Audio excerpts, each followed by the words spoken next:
नमस्कार guys, teaching with Shivam में आप सभी का हार्दिक स्वागत है। आज हम आपसे चर्चा करेंगे वो सीटेट 2022-23 मैथ्स पेडागोजी। बेन हिले का ये टॉपिक आता है, इसे 1 नंबर का सीटेट के अंदर अवश्य आता है। तो ज्यामितीय अधिगम का सिद्धांत बेन हिले ने दिया था। इनकी पत्नी का नाम था दीना हिले। तो बेन हिले और दीना हिले दोनों ने ज्यामितीय पर बहुत बड़ी खोज की थी। इन्होंने बताया था कि बच्चा किस किस स्टेप से होकर गुजरता है। अगर बात करें तो बेन हिले ने जो नियम दिए थे वो नियम दिए थे 5 और इसके स्तर बताए थे 4। तो जो नियम दिए थे तो पहला नियम था चाक्षुषीकरण, दूसरा था विश्लेषण, तीसरा था अनौपचारिक, चौथा था औपचारिक, पांचवा था दृढ़ता। स्तर था जो चाक्षुषीकरण का जो स्तर था वो था 0 स्तर, यानी कि 0 लेवल। क्या था? 0 लेवल। विश्लेषण का जो स्तर बताया था वो फर्स्ट पहला स्तर बताया था। अगर अनौपचारिक की बात करें तो दूसरा स्तर बताया था, औपचारिक तीसरा स्तर और दृढ़ता चौथा स्तर।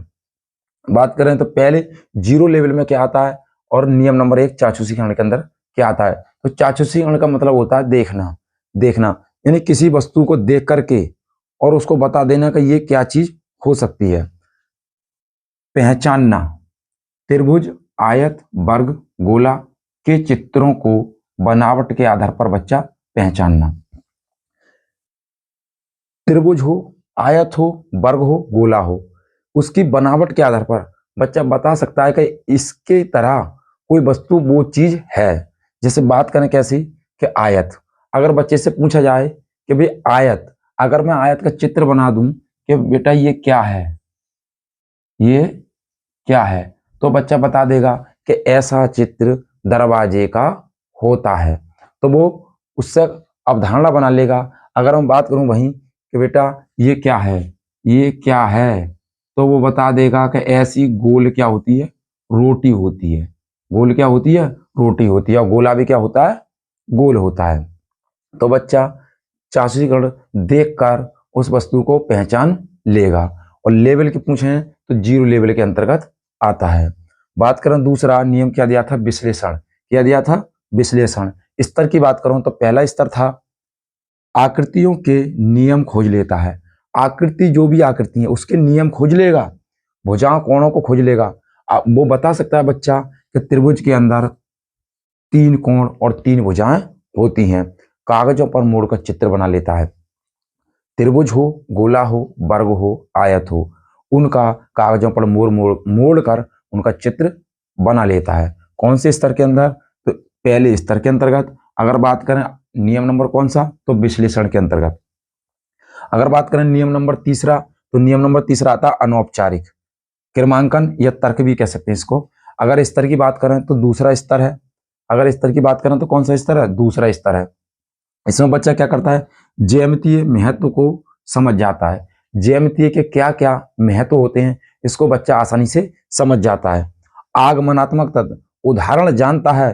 कान को इधर उधर से पकड़ना, यदि मैं बात करूं कि कान के लिए मैं इधर से पकड़ूं तो बच्चा बताएगा कि ये क्या है? कान है।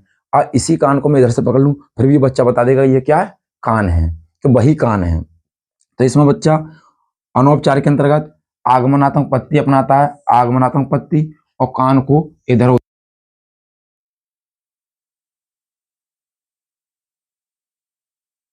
बेन हिले ने जो चौथा नियम दिया था वो दिया था औपचारिक।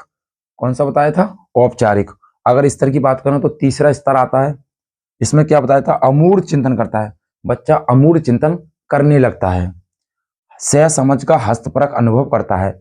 अपनी समझ का क्या करने लगता है? अनुभव करने लगता है। जिसने उसने समझा हो और उसी को बच्चा क्या करने लगेगा? अनुभव के आधार पर निगमनात्मक पत्ती अपने नियम बनाने लगता है।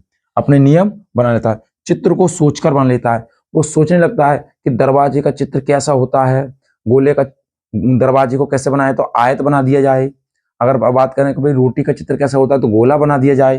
तो अपनी समझ का हस्तपरक अनुभव करने लगता है। स्तर में तीसरे स्तर की बात करें, अगर नियम की बात करें तो चौथा नियम है। बेन हिले ने जो 5वां नियम दिया था वो दिया था दृढ़ता। क्या नियम दिया था? दृढ़ता। स्तर की बात करें तो स्तर कौन सा था? चौथा स्तर था। प्रमेय की विभिन्न अवधारणाओं को समझ जाता है। प्रमेय हो, निर्मेय हो, उन सभी के कॉन्सेप्ट, उनकी अवधारणाएं समझने लगता है बच्चा, तुलना करने लगता है। और वो तुलना करने लगता है कि गोला क्या होता है, बेलन क्या होता है, शंकु क्या होता है, अर्धगोला क्या होता है। और गोला, अगर बात करें किसकी, शंकु हो, गोला हो, बेलन हो, आयतन हो, इनके सभी के आयतन वगैरह उनकी तुलना करने लगता है। उच्च स्तर की अमूर्तता आ जाती है, चित्र देखने की कोई आवश्यकता नहीं है।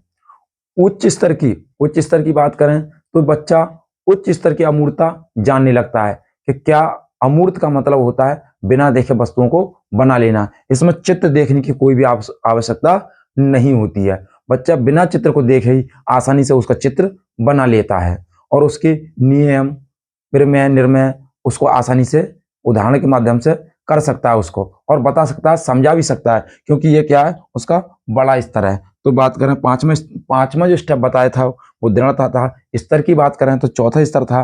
तो बेन हिले के अंदर, बेन हिले ने जो दिया था ज्यामितीय अधिगम का सिद्धांत दिया था। इन्होंने स्तर तो बताए थे 4 और नियम बताए थे 5। सीटेट के अंदर आपसे क्रम भी लगवा सकता है कि भाई बेन हिले के अनुसार बताइए, सही क्रम बताइए। तो पहला कौन सा, चाक्षुषीकरण, विश्लेषण, अनौपचारिक, औपचारिक, और कौन सा, दृढ़ता। चाक्षुषीकरण, विश्लेषण, अनौपचारिक, औपचारिक और दृढ़ता। अगर स्तर की बात करें तो 0 स्तर, पहला स्तर और दूसरा स्तर और तीसरा और चौथा, 4 स्तर बताए थे।